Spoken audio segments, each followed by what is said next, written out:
terruñito que Dios nos ha dado y que el cielo brindarnos lo quiso. Es el barrio del llano marcado como parte del gran paraíso. Con orgullo queremos llevarlo a raíces de nuestros ancestros y en la vida debemos grabarlo, ya que han sido en nosotros maestros.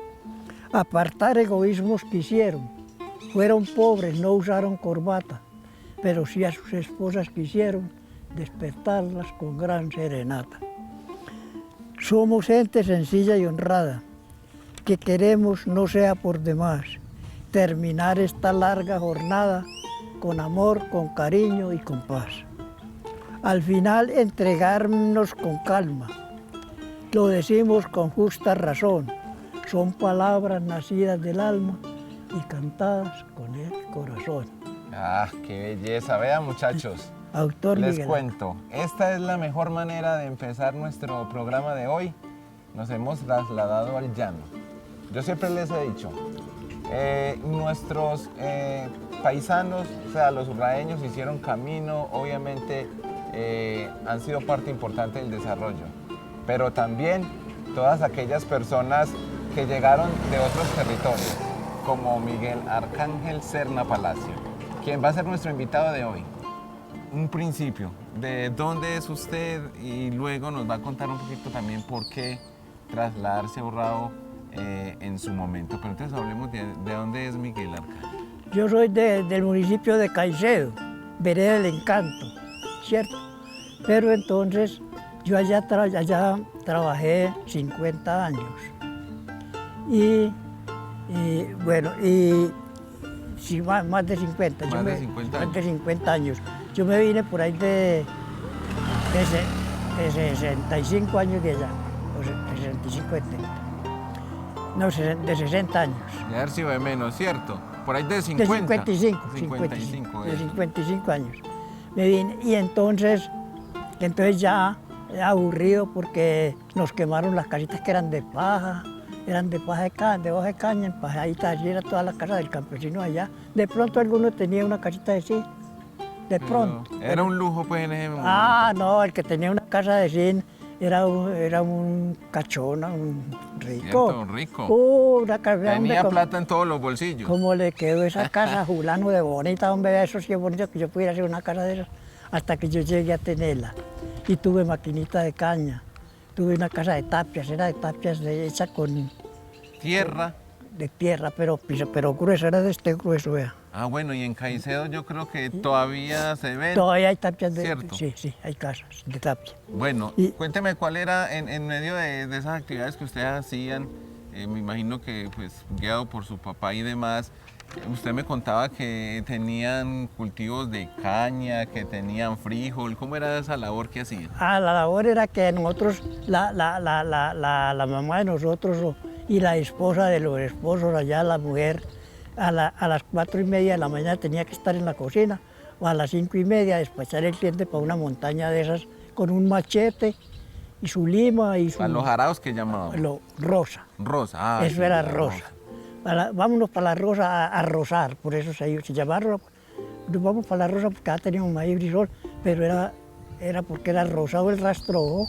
Luego se quemaba, se sembraba y ya de pronto se le quitaban por ahí así malecitas y ya eso salía una belleza en las tierras de ese tiempo eran oro, eso es una belleza. Entonces usted casi que la semilla casi que la tiraba como tiran el arroz y nacía. No, había que sembrar. Sembrado con recatón. Recatón, sí. Un recatoncito chiquito sembrador que llamamos, recatoncito, sembrado. Bueno, en ese tiempo pues obviamente en Caicedo usted nos hablaba un poco de ese tema de la violencia que hace que ustedes migren a otra parte, pero también lo lleva a usted no precisamente a Urrao, sino que llegan a Betulia también. Ah, no. Primero llegamos aquí a Urrao. Entonces ya aquí en Urrao yo compré ahí un solarcito y organicé una viviendita y compré un pedacito de tierra aquí al otro lado de la Florida. Entonces ya cuando una persona que sembré unos palitos de café ya me cogía como 30 robitas de café. Entonces un señor ahí enamorado, pues como con una envidiita porque yo tenía muy bonito eso. Entonces se enamoró y entonces dije, yo le vendo. y le vendí. Y entonces ya fue donde me fui para Betulia y arrendé allí la casita que tenía. Me fui para Betulia y compré la finca esa. Que yo allá llegué el último año, que ya nos vinimos de allá, que me mataron el muchacho y nos vinimos. Me tocó a mí bregar con esta gente, con la mujer y los hijos y los trabajadores, y coger 80 cargas de café. 80. Entonces, Eso era mucho. Eso era mucho café, pero era muy barato, era 500 pesos carga. Ah, Imagínate. bueno, usted recuerda, porque ¿cuánto era un jornal en ese tiempo cuando usted estaba como joven y trabajaba? ¿Cuánto les pagaban por un jornal? No, cuando nosotros estábamos jóvenes, allá nos estaban pagando 2 pesos. 2 pesos. Ya, 2 pesos. Pero la plata valía. No, es que eso sí, 2 pesos, pero eso sí que con usted con 2 pesos. Fíjese que yo estaba por ahí de. Yo estaba por ahí de 9 años o 10. Y yo perseguía a mi madrina cuando la veía que A la ración. La perseguía donde la veía, entonces yo arrancaba y decía, yo estoy mi madrina, y iba y el método de cada ahijado o ahijada así, era ir y arrodillarle para que le echara la bendición. ¿Cómo Y, así? madrina, sacamente el altar, y entonces se le hacía por delante. Sí, ahijado, ¿cómo está? Me la Dios lo bendiga, bueno, tal cosa. Entonces voltaba la moneda y 10 centavos. Me daba 10 10 centavos. centavos. De- O sea que le daba la mitad de un jornal. No, Porque eran 20 centavos el jornal. no, 2 pesos. 2 pesos, ¿verdad? Sí. No, 20, pero increíble. O sea que ¿con cuánto mercaba uno en ese entonces? ¿Con cuánta plata? No, en ese tiempo mercaba con. Hombre, usted podía ir con 20 pesos y traía mercadito. De todo. ¿Qué se compraba? ¿Por puchas? ¿Por Sí, arrobas? sí. Porque si era por arroz que iba a comprar panela, una arroba panela. Si era por puchas, un cuartillo, lo que fuera, lo mismo el frijol. Y ya el mercado de tiendas, ya usted sabe, se compra lo que necesita. Y nada de bolsas, todo eso era A un costal. en costal. A un costal. Y cosas de papel, Sí, ¿cierto? sí. Bueno, entonces es que digamos que ahora los más jóvenes estarán preguntando, pero bueno, ¿y cuánto es una arroba? ¿Y cuánto es una pucha? ¿Cuánto es una arroba? Una arroba son 25 libras. Una arroba 25 libras. Sí. Una pucha, ¿cuánto era? Una pucha no. Un cuartillo también era, Un ¿cierto? cuartillo, 4 puchas. 4 puchas. Que eso los tenían ya organizados como en organizado por unas 4. maderitas y ya no era y no coger y... Sí, sí. Bueno, es bien 4. interesante eso.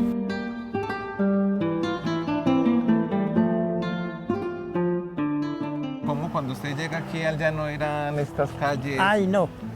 Esto aquí no habían sino como ¿cuánto no había? Por ahí unas 10 casitas o 12. Deben darse Sí. muy poquitas. Unas 10 había una allí en la esquina, otra por allí arriba, en la Junta de Acción Comunal y la de don Raúl. La escuelita allí me imagino. Allí el ahí, seminario como con otra Seminario. caseta. Y en fin, habían, póngale pues 10 o 15 casitas. Y el resto eran potreritos, cafeteritas, y cada consolarcito tenía su plantillito de cabecita, hasta cabecito había. Y todo eso, y platanito y de todo, y que aquí como es una tierra algo fría, pero fría, en ese tiempo era más fría, ahora calentamos más. Pero en ese tiempo para dar la papa, para dar la cebolla, para dar el ajo, para todo eso era... Bueno, no. o sea, tan Una- productivo como venía de Caicedo y Betulia, así era Así productivo es también más este bueno, lugar. no, y se va componiendo más con el clima, que ya fue calentando, y ya fue igualándose con esas tierras cafeteras y con todo eso. Ya Urrao es una tierra. Me imagino que ustedes tuvieron que tener en cuenta pues que no habían el tema de los acueductos y eso. ¿A usted les tocó construcción de eso, del acueducto aquí? Sí, claro. Cuando hicieron esos acueductos, que ya empezaron a construir, tuvieron que hacerlos por obligación, porque es que para dónde iban a botar ya agua aquí de 30, 40, 50 casas. Ya eso tenían que... Primero, Claro, al ir creciendo ya el eso tema de las tuvieron viviendas. que ya lanzarle alcantarillados a todo eso, todas las calles. Me imagino que ustedes era lo que les tocaba bolear pico y pala y para No, hacer eso era de cuenta del municipio. ¿Del municipio cuando eso? Bueno, tocó fue presenciar nomás Presenciar, la cosa. sí, eso lo hacía el municipio, claro, como él era el que estaba haciendo su machete para darle a uno, porque hay que estar pagando el servicio. El entonces, servicio, él, claro. él buscaba eso, y por una parte, y por otra parte que era necesario. Pero cuando eso no había, ahora hay transporte, hay busetas, cuando eso no. Cuando, Ahí era que andar a pie, sí. a pie no, oiga, no. Y uno parecía un caballo para correr, tiempo todavía. Con todos los bríos, Con ¿sí o todos no? los bríos. Hay gente que le preguntan y que ustedes desde cuándo es cantante y ellos dicen desde que tienen uso de razón y ustedes eran agricultores casi desde pequeñitos. Sí, no, yo vine acá, por ejemplo, a dedicarme a esta bobada, fue ahora que me quedé muy de balde, que ya aquí... No, pero eso no es bobada, es un arte muy bonito y Y- eso y- es lo que vamos a hablar de ese tema Y de entonces, usted que coplas, y entonces- el himno. Entonces hablemos un poquito, por ejemplo, de ese relato del himno. Usted en Ah. qué momento dice, venga, yo le voy... ¿Cómo fue esa historia para usted empezar, digamos, a escribir el himno de aquí del barrio? ¿Cómo fue ese la historia fue de que entonces yo pregunté, al ya nombrarme a mí no haber más quién, a pesar de que aquí había, para que vea cómo es la vida, habían seminaristas, profesores y todo eso. Que don Miguel es el único, porque veía que yo sacaba mucha chiste, mucha bobada de la cabeza. Decían él que tiene cabeza como para que saque el himno bien bonito, que yo no sé qué. Entonces saqué ese himno. Pero entonces me basé, yo empecé, así como le dije, yo dije, bueno, uno tiene que tener base, que eso es lo que yo le digo a ellos allá cuando me piden algún, pues, a ella y a él. La familia, ¿sí o no? Ahí sí, tenemos sí. a la hija y al nieto. Sí, entonces es lo que yo les digo, uno tiene que tener base, es decir, yo dije, pues, Urrao que digo, el llano qué es, el llano es un barrio, y ese barrio qué es, ese barrio es un hijito del paraíso, de Urrao que es paraíso. Y esa ¿cierto? letra es bien bonita. Y sí. Y entonces, Y- ¿cómo empezó usted así? ¿Cómo la cosa? Bueno, entonces me siento, me inspiro y empiezo a escribir. Eso es, entonces ya yo me dejaron esa tarea, ¿cierto? Ya. Entonces ya yo las tardes llegaba y entonces dije, voy a sacar un versito o dos. Entonces me puse y bueno, que voy a tirar cabra y bueno. Y entonces ahí fue donde dije yo, si Urrao es paraíso, el llano es un pedacito de paraíso. Sí. Entonces ahí fue donde dije yo, por aquí está el arranque. Por ahí está. Entonces ahí fue donde dije yo, terruñito que Dios nos ha dado y que el cielo brindarnos lo quiso. Es el barrio del llano marcado como parte del gran paraíso. Bueno, ese fue el arranque. Bueno, con orgullo debemos llevarlo a raíces de nuestros ancestros, es decir, de los viejos. De los más viejos, sí. Y en la vida debemos grabarlo, ya que han sido en nosotros maestros. Usted me está hablando de coplas, me está hablando de trovas, o sea, usted ha sido, digamos, que creador de todo este tipo de... Eso le llamamos que es arte, es música, es cultura, No, es de todo, ¿cierto? Eso es de todo y eso es, como le digo, como que le nace a una persona, le nace ser eso.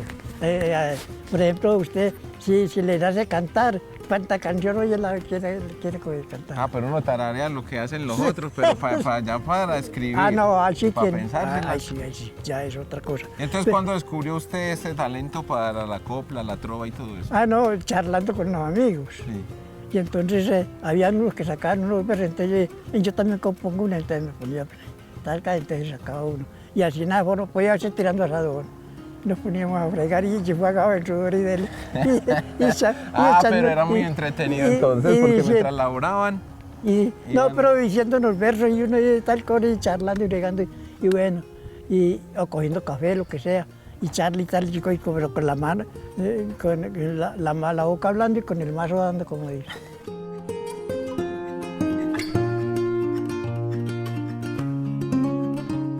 ¿Cómo se transportaban ustedes en el pasado, por ejemplo, para ir de vereda a vereda? ¿Todo era a caballo? A caballo o a pie, porque éramos muy buenos caminadores.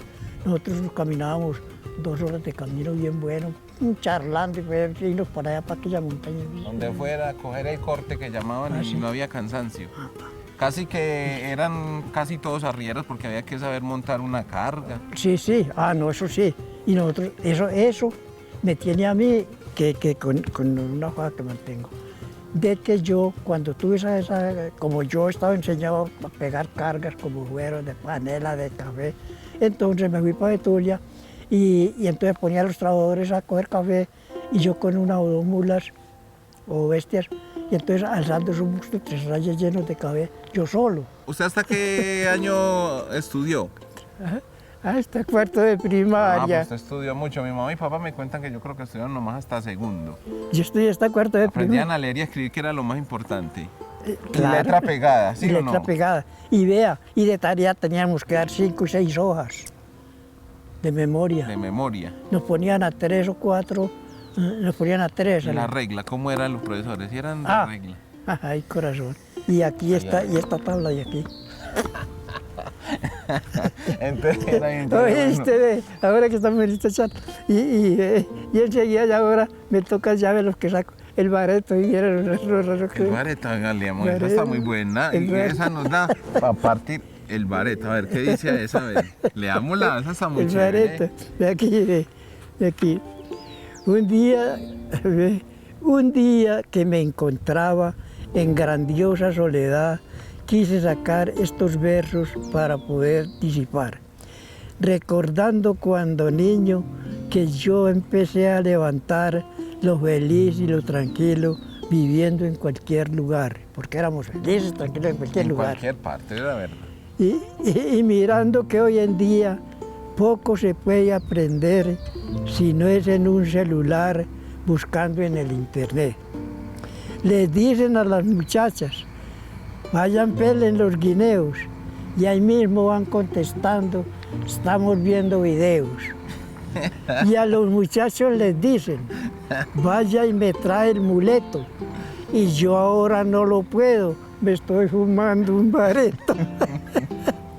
Miren pues mis compañeros que este mundo se trabó, por una cruel decepción, fulanito se ahorcó.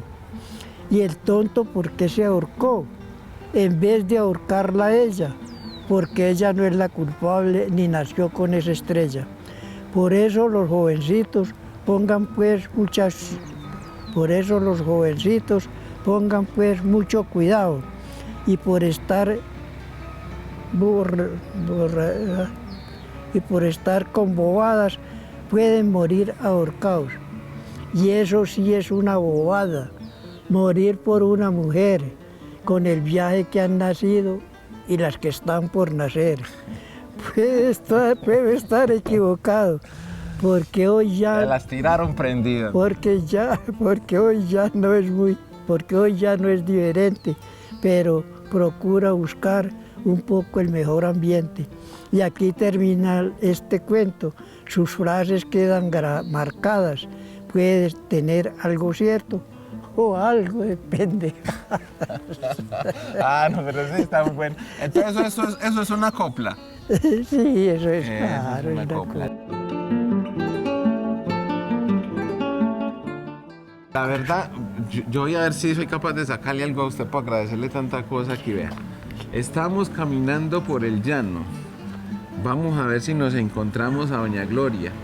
Yo quiero a usted, don Miguel Ángel Serna Palacio, agradecerle por contarnos su historia.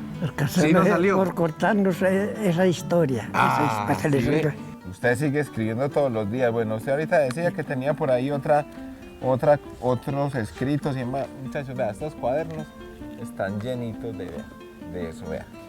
De coplas, poesías. Ve, el arruinado. El arruinado. El arruinado, güey. A ver, ¿cuál es el arruinado? Vea. Oye, en lo que no sea yo el arruinado, ¿sí o no? Vea, eso es como obra de teatro. Sí, venga, yo le tengo este pues para que Ve, lo lea. es como obra de teatro, porque vea, llega y entonces salgo yo con usted.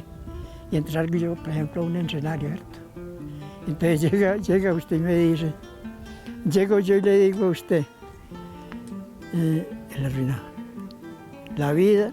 Entonces llego y le digo, oiga, hombre, la vida siempre es muy dura, se lo digo receloso, si usted tiene platica, siempre será bienvenido, pero si va y no la tiene, puede hueler asqueroso. Esto me contaba este hombre, le dice usted a la gente, esto me contaba este hombre, sin poder hallar consuelo para hacer su narración, alzó los ojos al cielo. Entonces ya dice el otro, escucha amigo, le cuento, las tristezas de mi vida. El mundo será imposible con la esperanza perdida. La casa mía es de paja, quisque para hacerla breve. No sé qué diablo le pasa, que por todas partes se llueve. Tenía 60 gallinas y eran todas ponenderas, y de 15 en cada esquina me la mató la renguera. Y tenía 10 marranitos y de esos ya no hay ninguno. En 10 días se murieron y se murió uno por uno. Y tengo 4 barrigones que me saltan con ortiga. Son chiquitos de persona, pero grandes de barriga. Y 5 muchachas grandes que vienen soltando el ojo, comen más que 20 mulas soltándolas a un rastrojo. Perfecto, bueno, ya nos hemos trasladado a otro escenario muy cercano aquí al barrio del Llano. Nos encontramos en el parque principal de Jaipera para seguir hablando un poquito con don Miguel de todas esas, digamos, experiencias, pero él ahorita, por ejemplo, nos hablaba del tema de que había estudiado hasta cuarto. Hablemos precisamente de eso, don Miguel. Digamos, ¿qué materias en ese entonces se veían? Porque uno ahora ve pues que, le digo, esos niños van a la escuela como con 14 cuadernos. ¿Cómo eran en ese entonces? ¿Cuáles eran las materias? En ese tiempo no teníamos sino aritmética, ¿cierto? Cuaderno de aritmética. Teníamos de estudios sociales, bueno, ciencias naturales, historia patria, historia sagrada y religión. Para uno componer, escribir y demás, pues se necesita el tema de la lectura, de obviamente la escritura. ¿Por qué es tan importante, don Miguel, todos estos ámbitos? Es importante porque en lo que usted haga, en un tema de escrito, de bien sea, ¿cómo le digo? Como en especie de trova, de trova o de copla o así, lo más, en copla y estrova o un escrito de tema, va a estar recordando cosas que pueden pasar y tratan de olvidarse. Pero entonces así, escritas, vienen los recuerdos cuando usted leyó, me acuerdo que tal cosa, que tal aquella, que aquello que eso fue en tal cañada, que eso fue en tal falda, que me caí, que fue en tal barraca, que me zafé, que todo esto, aquello, viene cuando lee, porque es cosas que se le ha olvidado ya, porque hace mucho tiempo, ¿cierto?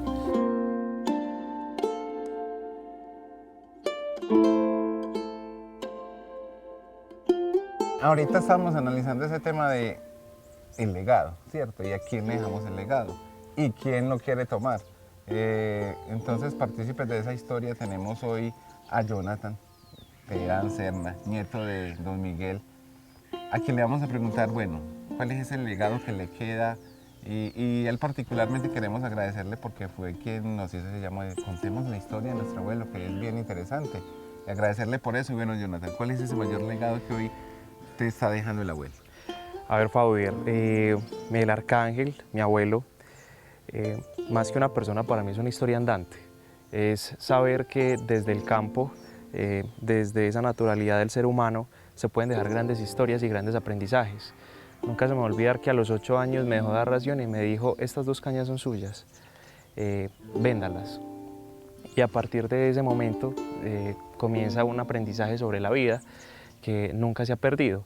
Y particularmente la historia me llama mucho la atención porque si yo pudiera definir lo que es un legado de mi abuelo, diría que es que el hombre realmente nunca va a culpar su pasado ni victimizarse en sus decisiones o actos para salir adelante.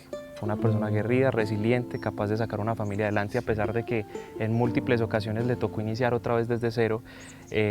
Nunca se victimizó o vio en su pasado algo para excusarse y no poder salir adelante. Entonces para mí ese es el legado que me queda, que el verdadero hombre nunca va a vivir de su pasado, sino que va a poder desde su presente construir un futuro, tanto para él como para los demás. Y qué importante es dejarlo por escrito para las nuevas generaciones que llegan. Una vez mi abuelo me decía, yo escribo para que no me olviden, y es verdad. porque yo siento que es muy fácil a las personas olvidarse. Nadie se acuerda de la persona que se murió hace un mes en Urrao, nadie se acuerda de la persona que se murió hace un año. Eso pasa. Y es triste, pero es cierto. Y qué triste que eso pase dentro de las familias, porque al fin si la familia es el núcleo de la sociedad, qué bueno que podamos hacer un registro, ni siquiera tiene que ser en un medio de producción audiovisual, sino propio, asimilar lo que fueron nuestros padres, nuestros abuelos en la vida de uno para salir adelante. Al fin y al cabo esto creo que es un soporte que a uno le ayuda demasiado en la vida. Demasiado, no. Gracias de antemano, Jonathan, pues, por permitirnos acceder al abuelo para que nos contara su historia y bueno, y también por tomar ese legado de él y hacerlo real. Después nos tira su copla, después nos tira su trova, mano, a ver pues claro qué sí. tanto de legado. Jonathan. Dice así: estando muerto de frío, el huérfano que aquel día en los portones pedía de un cementerio sombrío, mientras su mano alargaba, con voz trémula exclamaba: una limosna, señores, que es para un ramo de flores, para quien tanto me amaba. La gente entraba y salía, sorda la voz penitente de aquel despojo doliente que en nombre de Dios pedía. El pobre también quería, en su nostalgia infinita, entrar en el camposanto y adornar de cualquier modo la tumba llena de lodo de su pobre madrecita. Pero el niño en su orfandad, al ver que nadie le daba, empezó con ansiedad a recoger de unas flores que por estar sin colores y por el sol marchitadas, fueron al suelo arrojadas por mano de unos señores.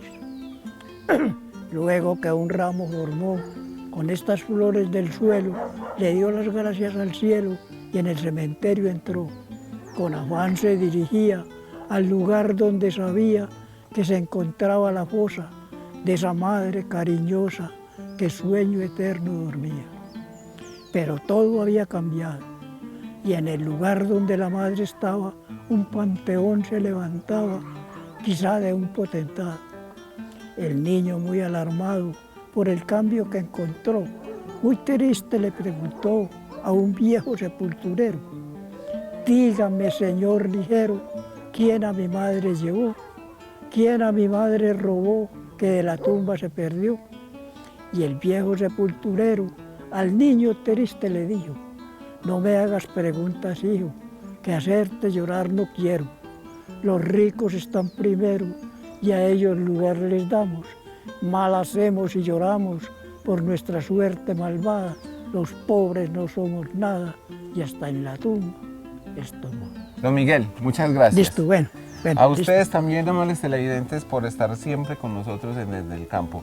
Si bien hemos desarrollado como esta historia en parte de lo urbano, pero miren, analicen, ¿empezó dónde? Esa historia empezó en la ruralidad de Caicedo, de Betulia, de Urrao, porque acuérdense que hablábamos de la Florida.